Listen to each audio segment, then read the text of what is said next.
Assalamualaikum warahmatullahi wabarakatuh. Waalaikumsalam warahmatullahi wabarakatuh. Sebelumnya perkenalkan, nama kakak Lisa Hasana dengan nomor NPM 231520111018. Nah, kakak adalah mahasiswi dari Universitas Muhammadiyah Banjarmasin dengan prodi S1 Kebidanan. Nah, kakak di sini ingin melakukan penyuluhan tentang keputihan. Sebelumnya izinkan kakak untuk memberikan poster terlebih dahulu.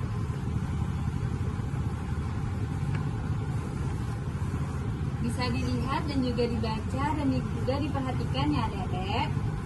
Nah, sebelum kita memulai penyuluhan, mari kita mengucapkan lafaz basmalah. Bismillahirrahmanirrahim. Sebelumnya dari adik-adik ada yang tahu nggak apa itu keputihan? Nah, jadi keputihan itu adalah keluarnya cairan yang berwarna putih dari vagina, tapi bukan darah haid. Nah, darah haid itu kan juga keluar dari vagina. Nah, keputihan ini juga keluar dari vagina. Nah, kalau keputihan ini merupakan kombinasi antara cairan dan juga sel yang berfungsi untuk membersihkan vagina, menjaga vagina tetap sehat, dan juga menghindari dan juga melindungi vagina dari infeksi. Nah, kalau keputihan itu pun ada bagian-bagiannya, ada macam-macamnya. Nah, kalau keputihan itu terbagi menjadi dua, yaitu ada keputihan normal atau yang disebut dengan fisiologis dan juga keputihan abnormal atau yang bisa disebut dengan keputihan patologis. Nah, kalaunya keputihan normal atau fisiologis itu bisa disebabkan oleh karena stres, kelelahan, dan juga akibat hormon. Nah, kalau keputihan abnormal atau patologis itu biasanya disebabkan oleh infeksi akibat jamur, terus parasit, dan juga bakteri. Kalau keputihan abnormal ini berbahaya, perlu untuk diketahui ya adik-adik, perlu diingat macam-macam keputihan ini. Tadi kan kakak sudah menjelaskan pembagian keputihan. Terus bagaimana sih kita bisa mengetahui apakah itu keputihan normal atau itu keputihan abnormal? Nah, di sini kakak akan menjelaskan ciri-ciri dari keputihan normal ataupun ciri-ciri dari keputihan abnormal. Yang pertama itu adalah ciri-ciri keputihan normal. Nah, contohnya itu adalah lendir berwarna bening, terus putih, tidak berbau, dan juga tidak membuat gatal, dan juga jumlahnya tidak terlalu banyak. Biasanya keputihan normal ini banyak itu bila kita mau menstruasi. Selanjutnya itu ada keputihan abnormal adik-adik. Nah, kalau keputihan abnormal ini ciri-cirinya itu adalah berwarna kuning. Kuningnya ini pun hampir kehijau-hijauan gitu. Terus jumlahnya juga lebih banyak daripada keputihan biasanya. Terus juga baunya sangat menyengat, beda dengan keputihan-keputihan yang lain. Terus juga nyeri dan juga gatal pada bagian vagina kita. Jika adik-adik sudah menemukan ciri-ciri tersebut, bisa nih ada konsultasi ke dokter. Nah, tadi kan kakak sudah menjelaskan ciri-ciri dari keputihan. Terus ada nih deh cara-cara pencegahannya. Sebelumnya adik-adik tahu nggak sih gimana cara-cara pencegahannya? Belum. Nah, baik. Ada tuh cara pencegahan yang pertama, yaitu adalah menjaga kebersihan vagina.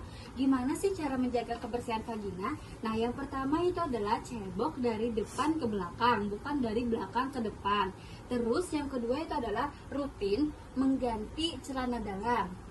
Terus yang ketiga itu adalah juga rutin mengganti pembalut jika kita menstruasi.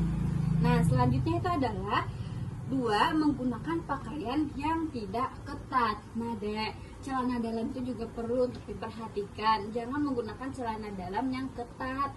Kita juga harus mencari celana dalam yang bahannya itu menyerap gitu, terus tidak ketat. Yang ketiga itu adalah menjaga pola hidup sehat.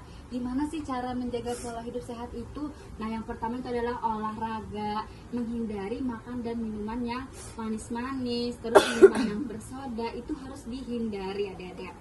Yang keempat itu adalah melakukan aktivitas seksual yang baik, yang sesuai gitu. Nah, seterusnya adik-adik, kan tadi cara pencegahannya. Terus gimana sih cara pemeriksaannya? Nah, di sini kakak ada memberikan beberapa contoh-contoh pemeriksaan yang bisa dilakukan untuk mengetahui itu keputihan. Yang pertama itu adalah tes pH. Yang kedua itu adalah pap smear. Yang ketiga adalah pemeriksaan sampel cairan. Yang keempat, tes infeksi seksual menular dan melakukan pemeriksaan lebih lanjut ke dokter.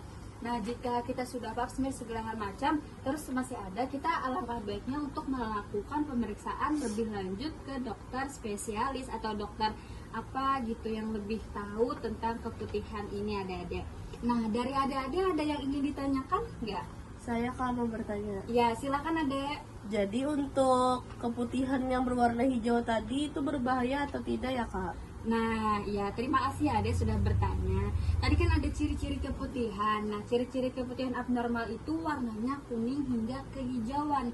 Kalau keputihan sudah kuning hingga kehijauan itu berbahaya, Ade. Itu sudah termasuk dari keputihan abnormal atau patologis. Bisa segera periksa, Ade, gitu aja.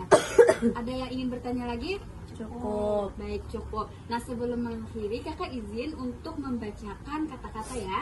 Orang yang mengabaikan kesehatan dirinya adalah orang yang menabung masalah untuk masa depannya. Maka jagalah kesehatan reproduksimu. Kita harus memperhatikan alat reproduksi kita ya, Dek, karena itu adalah salah satu hal yang utama bagi perempuan. Baik, Kakak ucapkan terima kasih kepada adik-adik sudah mendengarkan penyuluhan Kakak, sudah bertanya, sudah memperhatikan. Insya Allah paham ya adik-adik ya. Baik, saya selaku penyuluh Risa Hasanah mengucapkan terima kasih sebesar-besarnya. Jika ada kekurangan dan juga ada kelebihan, Kakak mohon maaf. Wassalamualaikum warahmatullahi wabarakatuh. Waalaikumsalam warahmatullahi wabarakatuh.